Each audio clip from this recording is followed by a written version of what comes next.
Иктисади санкциялар ил күләм экологик проектларны гамәлгә ашыруга ничек йогынты ясады? Апрель-май айларында республикада язгы санитар чистарту 2 айлыгының якынча йомгакларын инде. Татарстан радиосының иртәнге турдан-туры эфиры шушы һәм әйләнә-тирә мохитне саклауның башка мөһим темаларына багышланды. Росприроднадзорның Идел-Чулман төбәге идарәсе җитәкчесе Фаяз Шакиров радио тыңлаучыларның экологик мәсьәләләргә кагылышлы сорауларына җавап та бирде. Студия кунагына без дә берничә сорау белән мөрәҗәгать иттек. Фаяз Фәнилевич, хәерле иртә. Хәерле иртә. Санитар экологик 2 айлыкка якынча нинди йомгак ясар идегез? Санитар 2 айлыкның координаторы булып республикада экология министрлыгы тора. Барлык ведомстволарда актив рәвештә катнаштылар.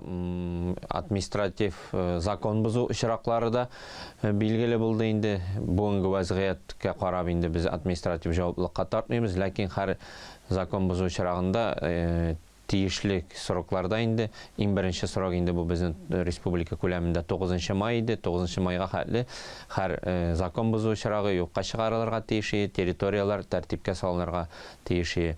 Экологик санитар 2 айлык кысаларында күп өмәләр, субботниклар, средниклар үткәрелде.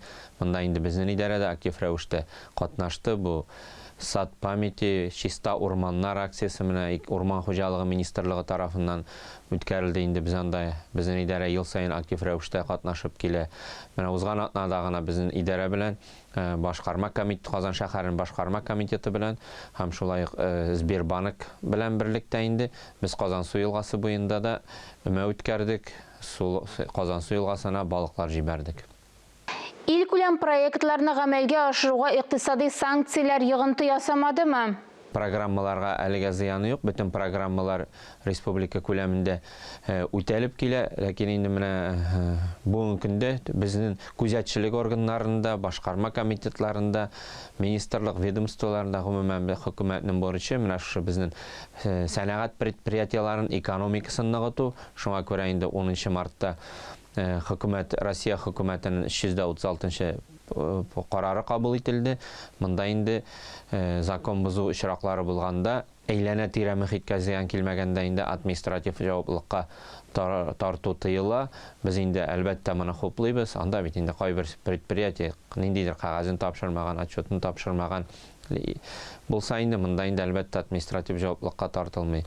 Әйләнә-тирә мөхиткә зыян килгәндә монда прокуратура белән берлектә эш алып барыла. Бары тик прокуратура белән килешенеп кенә предприятиелар административ җаваплылыкка тартылалар. Экология һәр кемнең эше. Бөтен Россия конкурсы кайчан башлана? Шартлары нинди? Конкурсның төп максаты инде менә шу үсеп килүче буынны экологик сорауларга, экологик мәсьәләләргә җәлеп итәргә, аларга аңлату максаты тора иде. Республика Россия күләмендә 8 меңнән артык эш җибәрелде конкурсның комиссиясына инде. Безнең Татарстан Республикасы иң актив регионнарның берсе булып, 200-дән артык эш җибәреп, Россия күләмендә беренче бишлеккә эләкте инде бу нәтиҗәләр буенча. Монда инде безнең районнарыбызның, республика районнарының мәктәпләренә, укучыларына, укытучыларына, гаиләләргә Росприроднадзор тарафыннан бүләкләр, монда инде айфоннар да, планшетлар да һәм башка төрле зур бүләкләр бирелде. Быел да бу конкурс 1 марттан старт алды. Монда инде мин район җитәкчеләренә мөрәҗәгать итеп, мәктәп директорларына, укытучыларга һәм укучыларга менә мөрәҗәгать итеп итәсем килә инде актив рәвештә бу конкурсларда катнашырга, бу конкурста республика данын якларга. Халык контроленә кергән мөрәҗәгатьләр ничек хәл ителә? Менә безнең идарәгә инде 120-дән артык быел гына мөрәҗәгать килде. Бу инде күбрәк һава атмосфераны пычрату буенча сулы пычраткыч мәгъдәләр белән инде сулар агызып, сулыкларны пычрату һәм инде төп сорауларның берсе калдыклар, чүплекләр барлыкка килү. Монда инде бу системада актив рәвештә безнең идарә һәм экология министрлыгы гомумән алганда экологик мәсьәләләр буенча ел сайын 1000-нән артык мөрәҗәгать килә бу юнәлештә инде. Идел елгасын сауыктыру федераль программасы буенча быел нәрсәләр эшләү күздә тотыла?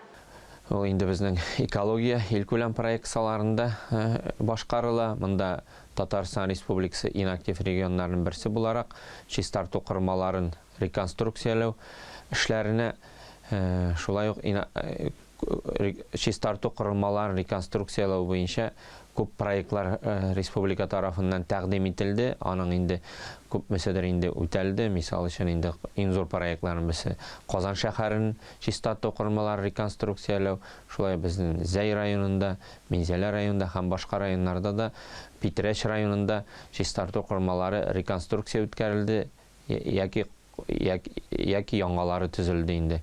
Шулай ук менә шушы илкүләм проект кысаларында безнең Иловые поляны рекультивациялау буенча Рәсәй күләмендә иң зур проект булып санала инде. Безнең Татарстан пилот буларак беренчеләрдән булып шушы юнәлештәге бу эшкә кереште. Фаяз Фәнилевич, әңгәмәгез өчен зур рәхмәт. Сез Росприроднадзорның Идел-Чулман төбәге райдарәсе җитәкчесе Фаяз Шакиров белән әңгәмә карадыгыз.